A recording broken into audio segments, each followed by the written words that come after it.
Drejtuesi i SPAK-ut, Klodian Braho, ka raportuar në Komisionin e Ligjeve për veprimtarinë e institucionit që ai drejton për vitin 2025. Duke u ndalur te krimi i organizuar, Braho tha se referuar të dhënave të vitit 2025, krimi i organizuar po shfaqet në forma më të sofistikuara. Për sa i përket luftës kundër krimit të organizuar, të dhënat e vitit 2025 tregojnë se krimi i organizuar po shfaqet në forma më komplekse dhe më të sofistikuara.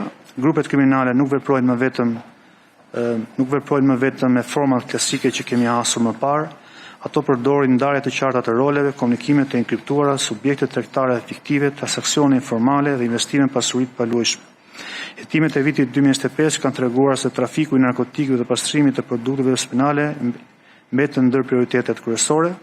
Në profilin e riskut, grupi strukturar kriminal përbën 54% të kësaj kategorie, trafikimi i narkotikëve 28% dhe pastrimi i produkteve penale 24.3%.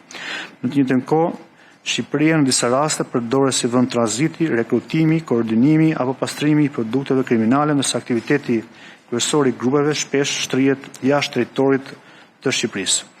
Për vitin 2025 janë hetuar gjithsej 261 procedime penale në fushën e krimit të organizuar me 445 persona në hetim. Çështjet e përfunduara për krimin organizuar u rritën nga 58 në vitin 2024 në 60 në vitin 2025. Në këtë drejtim, bashkëpunimi ndërkombëtar ka qenë thelbësor. Gjatë vitit raportues, SPAK ka vijuar bashkëpunimin me Eurojust, Europol, Interpol dhe autoritetet të vendeve të BE-s, Mbretërisë Bashkuara, të Shtetit Bashkuar të Amerikës dhe të Amerikës Jugore dhe Qendrore. Krimi organizuar nuk kufizohet nga kufiri shtetëror, për këtë arsye dhe reagimi procedural ka qenë i koordinuar, profesional dhe ndërkombëtar. Sa i përket hetimit financiar pasuror, drejtuesi i SPAK bëri me dije se gjatë vitit 2025, vlera totale e pasurive të sekuestruara ka qenë 43.49 milion euro, ndërsa vlera e pasurive të konfiskuara ka qenë në shumën 1.91 milion euro. Për sa i përket hetimit financiar dhe pasuror, gjatë vitit 2025, vlera totale e pasurive të sekuestruara ka qenë në shumën 43.49 milion euro, ndërsa vlera e pasurive të konfiskuara ka qenë në shumën 1.91 milion euro. Në pasuritë e sekuestruara përfshihet dhe sekuestrimi i kriptovalutave, Tether dhe USDT, me vlerë ekuivalente në shumën rreth 14.5 milion dollar. Për vitin 2025 konstatohet se vlera e pasurive të sekuestruara është dukshëm më lart se ato të konfiskuara, arsye lidhen me ecurinë e hetimeve dhe proceseve gjyqësore në të cilat janë sekuestruar pasuritë, duke mos patur ende një vendim përfundimtar për disa prej tyre, si dhe për faktin që në disa raste gjatë gjykimit palët arrin që të justifikojnë burimin e lishëm të pasurive. Hetimi financiar do të jetë pjesë e pandare e hetimit penal dhe se goditja e pasurisë kriminale do të mbetet një ndër prioritetet kryesore të SPAK-ut. Goditja e përfitimit kriminal do të mëson fuqinë ekonomike të grupeve kriminale dhe kufizon ndikimin e tyre. Duke folur për krimet zgjedhore, Braho u shpreh se Task Forca për krimet zgjedhore nuk duhet të funksionojë vetëm gjatë muajit zgjedhor, por duhet të ketë një shtrirje më të gjatë kohore. Për sa i përket krimeve zgjedhore, viti 2025 ishte gjithashtu vit zgjedhor parlamentar. Për vepra penale që lidhen me zgjedhjet janë hetuar gjithsej 70 procedime penale me 27 persona në hetim, nga këto 46 procedime lidhen me zgjedhjet e vitit 2025, deri në qershor 2026 për këto procedime 5 çështje janë dërguar në gjykatë me kërkesë për gjykim, 9 persona të pandehur, ndërsa 22 prej tyre vijojnë të jenë në hetim. Këto dhëna tregojnë se trajtimi i krimeve zgjedhore nuk është kufizuar në administrimin formal të kallëzimeve, por është shoqëruar me verifikim filtrim të rasteve sipas kompetencës dhe ndjekjes së atyre çështjeve ku janë krijuar kushtet procedurale për vijimin e hetimeve.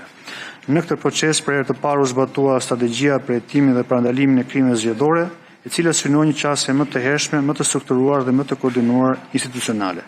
Bashkëpunimi i SPAK-ut me Prokurorin e Përgjithshëm dhe Komisionin Qendror të Zgjedhjeve është vlerësuar se ka patur efekt pozitiv, jo vetëm trajtimin e rasteve konkrete, por në forcimin e efektit parandalues në veprave penale që forcojnë integritetin e procesit zgjedhor.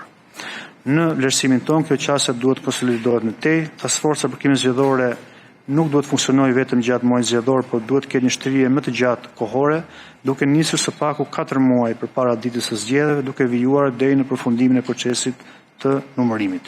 Një mekanizëm i tillë do të mundsonte monitorim më të hershëm dhe më të qëndrueshëm të territorit, shkëmbim më të shpejtë informacionit, identifikim më të mirë të riskut dhe reagim më të koordinuar ndaj njoftimeve për krime zgjedhore.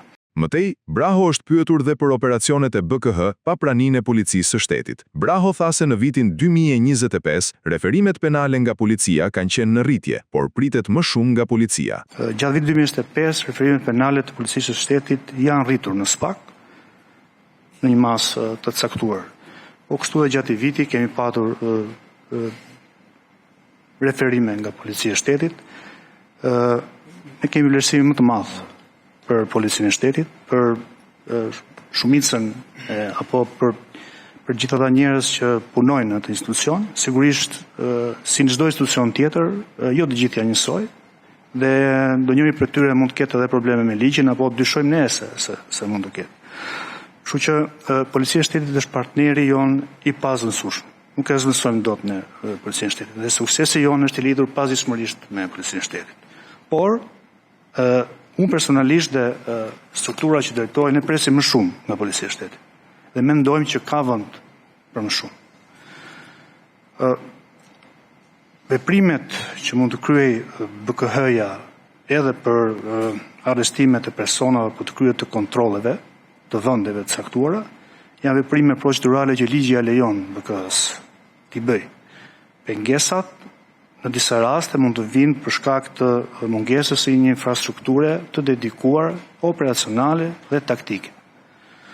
Në pikpamjen time dhe atë të drejtorit të BK-s, mendojmë që pavarësisht bashkëpunimit me institucionet e tjera, SPAK-u duhet të ketë një pavarësi operacionale. Kreu i SPAK u pyet edhe për çështjen e 21 janarit. Braho tha se kjo çështje është ende nën hetim dhe nuk mund të jap detaje. Drejtuesi i SPAK-ut u shpreh se e kupton ndjeshmërinë e rastit, por nuk është çështje që mund të zgjidhet në komision parlamentar.